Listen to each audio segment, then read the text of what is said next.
Alors, je me suis fait contacter ce matin par un pilote qui était sur le point d'envoyer sa candidature chez Ryanair. Et il m'a demandé de jeter un coup d'œil sur son CV. Et je me suis dit que ça serait peut-être intéressant qu'on voit les corrections ensemble. Alors, la première chose à garder en tête lorsque vous candidatez chez une compagnie chez Ryanair, c'est que la compagnie sait que vous n'êtes pas de langue maternelle anglaise. Donc, quand il y a un pilote français qui postule, ils s'attendent à ce que le pilote écrive l'anglais comme un français. Donc, il n'y a pas de problème si vous faites des petites fautes de grammaire, de syntaxe par-ci par-là, parce que ce n'est pas sur la base de la lettre de motivation qu'on va juger votre niveau d'anglais. C'est vrai qu'en France, on a cette mentalité où on lie la qualité du français écrit à l'éducation de quelqu'un. Tandis que dans les pays anglophones, on s'en fout un peu. Le plus important, c'est de bien présenter votre profil, de bien présenter votre personnalité et de faire en sorte que vos qualités soient bien visibles pour la personne qui lit la lettre. Parce qu'il ne faut pas oublier que des compagnies comme ça en lisent au moins 2000 par jour. Et il ne faut pas non plus que la lettre soit trop parfaite, sinon ça se voit que c'est pas vous qui l'avez faite et de toutes les façons, ça n'a plus de valeur. Donc on va passer à la correction. Donc la première formule de politesse.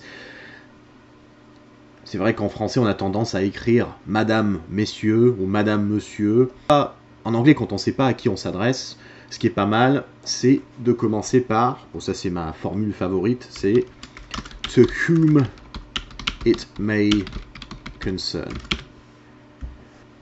On va passer à la ligne suivante. « I am writing to apply for a position of second officer at Ryanair ». Donc, en général, c'est vrai qu'en français, on aime bien dire un poste de second officier, avec la formule avec 2. Mais si on met trop de of dans un texte en anglais, ça alourdit un peu le texte. Ça rend la lecture un peu plus compliquée. Donc, on va passer plutôt par a second officer position. Donc, second officer qui se place devant, parce que c'est ce qui décrit le poste pour lequel on postule. Donc, a second officer position. At Ryanair, ou sinon on peut dire aussi with Ryanair. Encore un mot très franco-français, parce qu'on apprend tous à utiliser des mots charnières. Indeed, en anglais, ça n'apporte absolument rien à la lettre, donc on va tout simplement le supprimer. Voilà.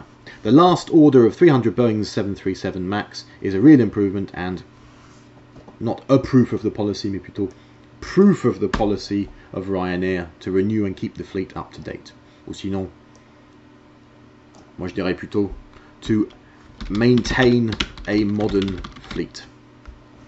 Encore une fois, un mot charnière très franco-français, in my mind. C'est vrai qu'en français ça fait joli quand on le fait, mais en anglais, ça, comme j'ai dit tout à l'heure, ça ne fait qu'alourdir le texte. Donc on va faire plutôt this is... Alors really, dans une lettre, c'est pas tout à fait le bon registre. Moi je dirais plutôt this is extremely important for an airline because it shows the desire of maintaining. C'est plutôt because it shows a desire to maintain a high standard of safety and quality, both economically and ecologically. Donc ça fait encore un texte un peu lourd. Encore une fois, the really, je dirais que c'est plutôt redondant, donc ça je peux l'enlever tout simplement. I will be proud to be part of Ryanair's history and continue to demonstrate the excellence it is reputed for across Europe. Bon, ça c'était pas mal, ça j'aime bien cette phrase, donc je vais pas y toucher. Ensuite, in addition to the technical skills acquired during my training concluded by an APS MCC, I have always wanted to extend my aeronautical knowledges. Alors, knowledge, ça fait partie des mots invariable. Si vous avez déjà regardé ma vidéo sur les mots invariables, vous saurez que knowledge est un concept, donc on ne peut jamais avoir de knowledges en anglais, on a de la connaissance, que ce soit une connaissance, des connaissances. Donc le S n'a pas lieu d'être. Ensuite, I have experience in several jobs.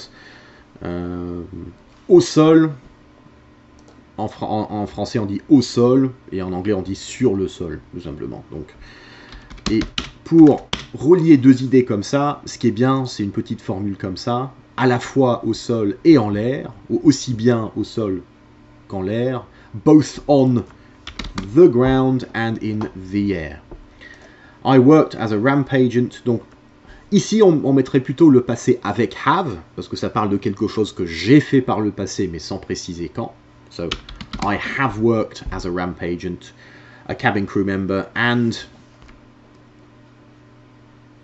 Et quand on a le troisième élément dans une série de 3 comme ça, on peut laisser tomber l'article. And ground for banner towing. All these jobs allowed me to improve my knowledges. Voilà, encore une fois, knowledge, c'est sans S, as well as my skills to succeed in the pilot training. And feel more confident in my future career.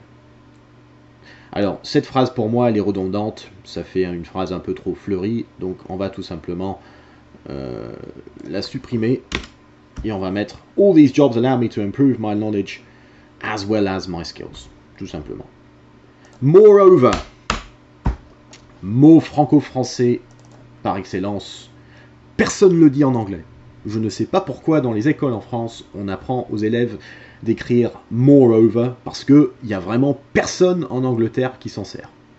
Donc, on va tout simplement le supprimer. 99,9% du temps, quand je vois le mot moreover en anglais, je le supprime de suite. As a sociable person, I've always been comfortable with working with many different kind of people. Alors, many different kind of people, c'est un peu ambigu. Moi, j'aurais plus tendance à dire... Bon, il y a deux possibilités. From all backgrounds. Ou sinon, il y a un autre terme qui est from all walks of life.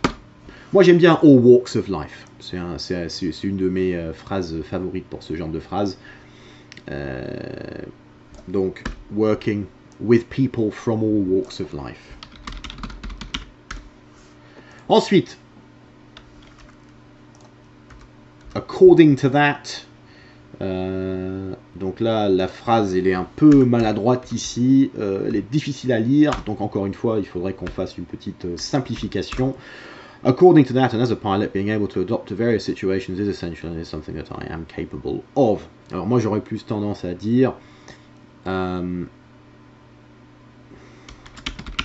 I am also adept at adapting to changing situations, which I believe is an essential skill for any aspiring pilot. Voilà, on peut dire quelque chose comme ça.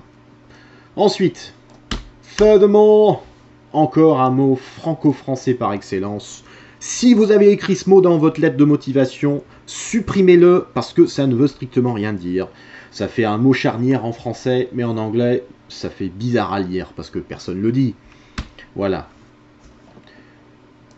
My previous jobs, particularly as a flight attendant, encore une fois, m'ont aidé au fil du temps, donc plutôt avec have helped me to improve my team spirit and people skills.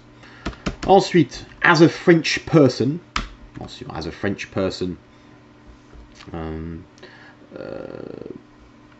I have always understood the importance of speaking and writing English well.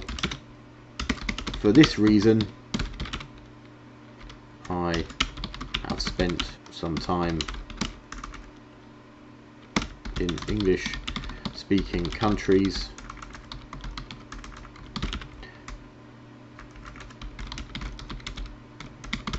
as well as taking a special intensive English course in high school. Alors le niveau FCL, le TOEIC et tout ça, le niveau FCL de toutes les façons c'est déjà sur le CV, donc pas besoin de répéter ça. Et de toutes les façons, comme j'ai dit tout à l'heure, Ryanair va tester votre niveau d'anglais pendant l'entretien. Donc que vous ayez un niveau 4, 5 ou 6, ça n'intéresse pas vraiment Ryanair parce que c'est pendant l'entretien qu'on va évaluer votre niveau d'anglais. Ensuite, alors cette phrase-là...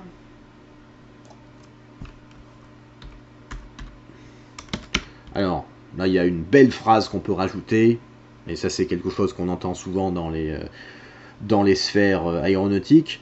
A good pilot never stops learning, and I believe that a career with Ryanair would be a fantastic learning and development experience.